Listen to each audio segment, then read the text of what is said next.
Hi friends, welcome back to my channel Manish Time. Friends, summer diet vlog plus intermittent fasting day 5 தான் பார்க்குறோம். சனிக்கிழமை அன்னைக்கு எடுத்த video. Wait பார்த்திங்கன்னா 200 gram extra தான் இருக்குது. காலையிலேயே டே கொஞ்சம் சோகமாக ஸ்டார்ட் ஆயிடுச்சு. வெயிட்டு குறைஞ்சா நல்லா பிரிஸ்காக இருக்குது. வெயிட்டு குறையிலனா அப்படியே டவுன் ஆயிடுது. மறுபடியும் செக் பண்ணி பார்த்துட்டு சரி இதுதான் இன்றைக்கி நம்மளோட வெயிட்டு அப்படின்ட்டு கம்முன்னு இருந்துக்கிட்டேன். என்ன பண்ணுறது, ஒரு நாளைக்கு அதிகமாகுது, ஒரு நாளைக்கு கம்மியாகுது. தொடர்ந்து ஒரு 3 நாள் 4 நாள் கம்மியாகுதுன்னா அப்புறமா வேலையை காமிக்க ஆரம்பிச்சிருது. சரி பரவாயில்லன்ட்டு நான் பிரேக்ஃபாஸ்ட்டுக்கு நேற்று வச்சுருந்த பழைய கம்மங்கூழ் தான், தயிர் வெங்காயம்லாம் போட்டு 2 டம்ளர் எடுத்து குடித்தேன். பேரண்ட்ஸ் மீட்டிங் இருக்குது, பேரண்ட்ஸ் டீச்சர்ஸ் மீட்டிங். பசங்களுக்கு ப்ரொமோஷன் லெட்டர் கொடுப்பாங்க, அதை போய் வாங்கிட்டு வரணும். பசங்களையும் கூட்டிகிட்டு ஸ்கூல் வேறு போகணும். அவசரமாக குடிச்சிட்ருக்கேன். நின்ன மணிக்கு பொண்ணு வேறு லேட் ஆகிடுச்சின்னு உளறி எடுக்கிறா. பையன் கிளம்பவே மாட்டேங்கிறேன். ஒரு வழியாக 2 பேர்த்தையும் கிளப்பிட்டு நானும் கிளம்பி ஸ்கூலுக்கு 10 மணிக்கு போயிட்டு பசங்கள்லாம் பாஸ் ஆகிட்டாங்க, அடுத்த கிளாஸில் நல்லா படிக்கணும்னு சொன்னாங்க. சரி ஓகே தேங்க்யூலாம் சொல்லிவிட்டு ரிட்டன் வீட்டுக்கு வந்தாச்சு. கம்மங்கூழ் சூப்பராக இருந்தது. குடிங்கன்னு சொன்னால் பசங்க 2 பேருமே குடிக்கலை. நான் மட்டும் குடிச்சிட்டு கிளம்பிட்டேன். அங்கே போனால் மாடியெல்லாம் ஏற வேண்டியது இருந்தது, கஷ்டமாக தான் இருந்தது. மெதுவாக போய் ஏறி டீச்சர்ஸ்லாம் பார்த்துட்டு வந்தாச்சு. வந்ததுக்கப்புறம் 2 எள்ளு மிட்டாய் எடுத்து சாப்பிட்டுட்டு இருந்தேன். என் தங்கச்சி வேறு வந்தா. லஞ்சு செஞ்சிட்ருக்கோம் 2 பேரும். இருந்தாலும் இடையில ஒடியாந்துடுறது, தாளித்து விட்டுட்டு ஒடியாந்துடுறது, புளியை கரைக்க ஒடியாந்துடுறது. இந்த மாதிரி யார் இருக்கீங்களா அப்படின்றத சொல்லுங்கள். பக்கத்துலேயே வீடு அப்படின்றதுனால இந்த கும்மாளம் போட்டு அலையிறோம். நான் தான் ஃப்ரெஷ்ஷாக இருக்கேன், என் தங்கச்சி பிசுன்னு இருக்கா அப்படின்னு. இவள் கிச்சனை கொஞ்சம் காட்ட சொல்லுங்கள் அப்படின்னு இருந்தேன். கிச்சனையும் காட்ட வேண்டி சமைச்சிட்ருக்கேன்ல அப்படின்னு. காலையில் சமைக்காமல் பிரேக்ஃபாஸ்ட் மட்டும் சாப்பிட்டு அப்படியே போட்டுட்டு கிளம்பிட்டோம். சமைச்சி முடிச்சுட்டு தான் அடுத்த வேலை அப்படின்ட்டு வந்த கையோடு செஞ்சிட்ருக்கேன். பாத்திரம் எதுவும் தேய்க்கலை, அப்படியே சிங்கில் கிடக்கு. சாப்பாடு வடித்தாச்சு. சேனக்கிழங்கு வறுவல், பீட்ரூட் பொரியல், ரசம் வைக்கணும், அந்த வேலை போயிட்டுருக்கு. தயிர் தாளித்து வைக்கணும். இத்தனை வேலையும் கிடக்கு. கிச்சனு இப்படி தான் இருக்குது. இந்த 2 கடாயிலையும் மாற்றி கழுவி தாளித்து விட்டாச்சு. இப்போ சிங்கெல்லாம் க்ளீனாக தேய்ச்சி கழுவி விட்டுட்டு பாத்திரமும் தேய்ச்சி கழுவியாச்சு. எம்புட்டு பாத்திரம் பாருங்கள். சமையல் மேடையை நீட் பண்ணி வச்சாச்சு. இப்போ எங்கள் வீட்டில் லஞ்சு காமிக்கிறோம். தயிர் சாதம், எனக்கு சாமரிசி சாதம், சேனக்கிழங்கு வறுவல், பீட்ரூட் பொரியல், காலையில் வச்ச சட்னி கொஞ்சோண்டு அதை எடுத்து தனியாக வச்சிடலாம். அதெல்லாம் காலையில் ரெடி பண்ணது. அது நேற்று குழம்பு, வெண்டைக்காய் குழம்பு பழசு. அப்புறம் ரசம் வச்சா சாப்பிடவே மாட்டுறாங்க. வைக்கலைன்னா ரசம் எங்கன்னு கேட்குறாங்க. தயிர் வச்சா மோர் அடிங்கிறாங்க. தயிர் வைக்கலையா எங்கே போச்சு அப்படிங்கிறாங்க.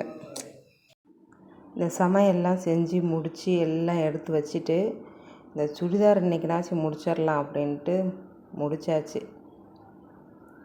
90s பஃப் ட்ரை பண்ணி பார்த்தேன், நல்லா தான் வந்தது. அதுக்கப்புறம் இது ஏதோ பலூன் ஸ்லீவ்னு சொல்லி சர்ச் பண்ணி பார்த்துட்டு அது மாதிரி ஸ்டிச் பண்ணியிருக்கேன். ஏதோ கிட்டத்தட்ட வந்திருக்கு. அடுத்து இன்னும் அது மாதிரியே ப்ளவுஸ் இல்லாட்டி அது மாதிரியே ஸ்லீவ் கட் பண்ணி தைக்கும்போது கரெக்டாக வந்துடும். ட்ரை பண்ணது ஓரளவுக்கு பரவாயில்ல. இந்த ஃபேண்ட்டும் ஒரு வழியாக கட் பண்ணி வச்சுருந்ததை ஸ்டிச் பண்ணியாச்சு. இனி இதுக்கு நாடா மட்டும் தைச்சி கோர்த்தா முடிஞ்சுது. ஒரு வேலையை வளவளன்னு செய்ய வேண்டியதாக இருக்குது. அவ்வளோ ஒரு சோம்பேறித்தனமாக இருக்குது. உள்ளே மட்டும் இன்னும் ஒரு எக்ஸ்ட்ரா 2 தையல் போடணும், அது மட்டும்தான்.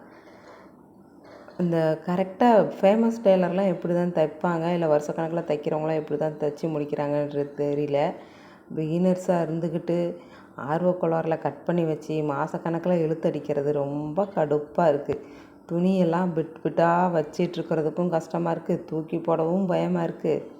இதையெல்லாம் முடிச்சுட்டு என் தங்கச்சி வேறு ஓரடிக்கணும்னு சொன்னான். நான் அதை முடித்து எடுத்து வச்சுட்டு அதுக்கப்புறம் அங்கே போய் எட்டி பார்க்குறேன்.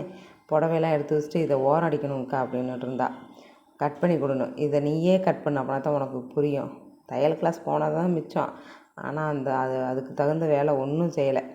அப்புறம் இந்த மாதிரி கட் பண்ணி விட்டு நூலை இழுத்து விட்டு ஸ்ட்ரைட்டாக வரும். இல்லாட்டி ஒரே கிளியாக கிழிச்சிருனேன். கிழிக்க வேணான்ட்டு அப்படியே நூலை மட்டும் உருவி 4 புடவையும் 1 வருஷத்துக்கு மேலே வச்சுருந்தா அதை இன்றைக்கி ஒரே நாளில் ஓரடித்து முடிச்சிட்டா.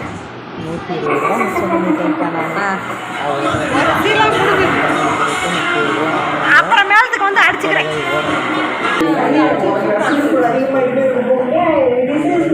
தையல் கிளாஸ் போனோம். ஆனால் நல்லா ஸ்டிச் பண்ணி பழகலை. ஏதோ நான் கொஞ்சம் கொஞ்சம் ஸ்டிச் பண்ணுறதுனால எனக்கு தைச்சிக்குவேன், அவளுக்கும் தைச்சி கொடுத்துருக்கேன். அவள் இப்போ தான் ஸ்டார்ட் பண்ணியிருக்கா. அதுக்கப்புறம் வந்து லஞ்சு சாப்பிட்டேன். லஞ்சு சாமரிசி சாப்பாடு, பழைய வெண்டைக்காய் குழம்பு, சேனக்கிழங்கு வறுவல், பீட்ரூட் பொரியல் இதையெல்லாம் வச்சு பல்காக சாப்பிட்டுட்டு இருந்தேன்.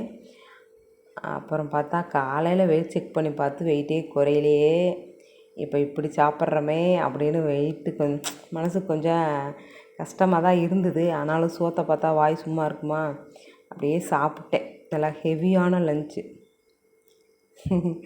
ஒரு ஓரம் கஷ்டமாக இருக்குதுன்னு சொல்லிவிட்டு ஒரு ஓரம் நல்லா சாப்பிட்றோமே அப்படின்னு கஷ்டமாக தான் இருந்தது.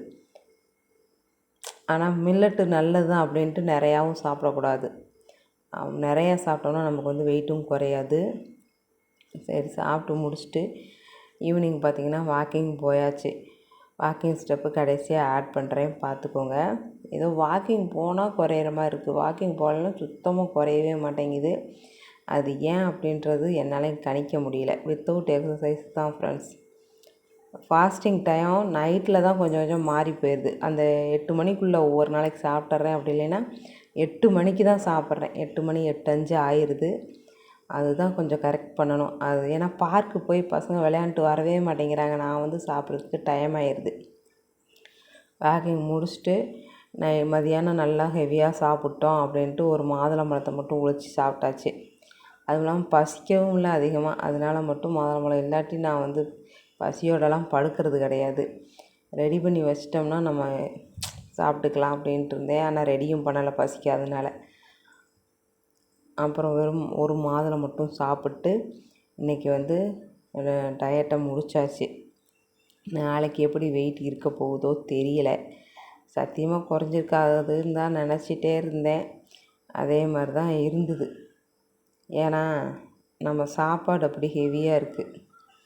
உள்ளே கத்துறாங்க, என் பசங்க கத்துறாங்க. அதை விட என் தங்கச்சி பையன் அங்கே பக்கத்து வீட்டில் அந்த கத்துறான். டிவி சவுண்டு வேறு காது கிழியுது. எல்லாம் 4 பேரும் ஒன்று சேர்ந்து ஒரே ஆட்டமான ஆட்டமில் சும்மாவே சேர்ந்துக்குவாங்க. இப்போ பார்த்திங்கன்னா லீவு வேறு விட்டுட்டாங்க. எங்களால் தான் பொறுக்க முடியல. சரி, தான் வாக்கிங் ஸ்டெப்பு. நாளைக்கு பார்க்கலாம். டயட் விலாக் பிடிச்சிருந்தா சப்ஸ்கிரைப் பண்ணுங்கள். Bye friends. தேங்க்ஸ் ஃபார் வாட்சிங்.